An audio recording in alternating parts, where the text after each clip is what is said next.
So you're into this yoga challenge and you want to try different practices. And like I said in the Yoga for Absolute Beginners video, it's all about making the practice work for you and not forcing yourself through a practice. And there are a huge variety of yoga practices out there, but it can be really confusing. It can be really quite difficult. Even as a yoga teacher, I look sometimes online or at studios and think, what on earth is that kind of yoga? There are so many different types of yoga and it can be really confusing. It can be really hard. And the worst thing you want is to go and try a practice, especially in person, and feel really uncomfortable right at the beginning and have to get through it. And it's actually better, if we're doing no harm, to leave sometimes. And certainly at home, maybe to stop if you're doing a video practice and try something else if you recognise it's not working for you. That is showing that you're really connecting with yourself, and that is the practice of yoga. So a couple of tips really for choosing your practices. I think sometimes we don't remember that yoga isn't just this postural practice, doing the moves. That is one part of yoga. And actually you look at the history and philosophy of yoga, it talks about 8 different parts of yoga, or 8 paths, or 8 limbs of yoga. And only one of those is asana, or the physical postural practice. The other ones are things like meditation and mindfulness, and codes of conduct for your behaviour. It's like a whole lifestyle thing.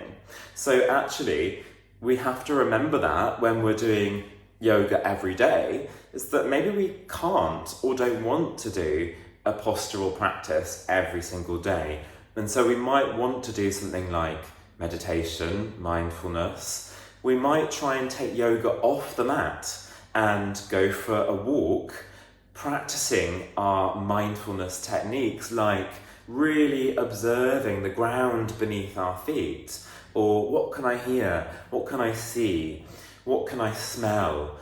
Can I notice the air element, the earth element? There's so many different ways of practicing.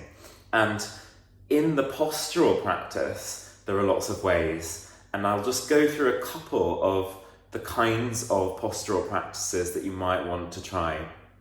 So one that you might know pretty well if you're into yoga is yoga flow, or vinyasa yoga, which is a faster, more flowing style of practice that moves from one shape to another. That contrasts to, say, like a beginner's class, or hatha yoga, which is where you would have postures that don't necessarily flow together. That it's more like one posture, then the next posture, and you don't have to link it together so fast or with the breath. Whereas in flowing yoga, the movement between the postures is almost, as important as doing the postures themselves. So I can give you a little example. If I was doing a flow, I would be moving, say, from here to the floor, and I would go inhale, exhale, inhale, and then exhale, stepping back. And all these things, you can see it moves one shape into another shape. Whereas if I was doing more of a hatha yoga practice, or something that was slower, or a beginner's practice, then I would do one shape at a time and then maybe have a break. So I might start, if I was doing standing postures, here at the front of the mat, and then we might go onto this side into a warrior 1, and then come out of it, and we'd hold it for a while here. So you'd work on the technique here for 5 breaths or something before you'd move on.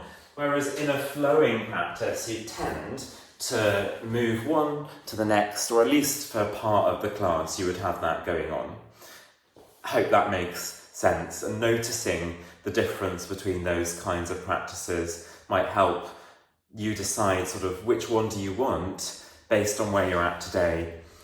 Things to consider are your energy levels. Are you tired? What energy have you got to play with today? Maybe the length of time, that's really important. Do you want to practice for 5 minutes? That is absolutely wonderful, and perhaps sometimes even more helpful than doing an hour's practice, because it integrates it and becomes something you can dip into when you need it in the rest of your life. And maybe you have to think a little bit about your space. If you're practicing at home, do you have the space? Do you have a quiet time? Practical things too. Maybe you need to think about your health and whether you need to adapt your practice, which is something I talk about in another video about making the practice work for you. And maybe you also have to think a little bit about injuries. So you wouldn't necessarily be jumping around if you had something wrong with your leg, say, or your knee, or you hurt your wrist or something. So bear all of those things in mind. Another physical practice might be something that's a bit more restorative yoga or slow down yoga. These kind of practices are generally really passive and about letting go rather than holding tension in one shape and then another shape. So I would have my cushion out and be coming into a nice restful position and being there for quite a while. Sometimes I describe it as, like active sleeping, because it should feel quite relaxing and restful. And you're noticing your breath and trying to be present and mindful without a lot of force. So you might think about it in terms of yang, energy, ready to go, want something a bit more intense, or maybe yin, something a little bit more passive and calmer, depending on what you've got going on and what you need from the practice. Doing yoga every day in an intense form is not something I would recommend. I think it's nice to mix it up. At its best, yoga offers a range of practices that work for you when you need them, and don't force yourself through things just because you think you should.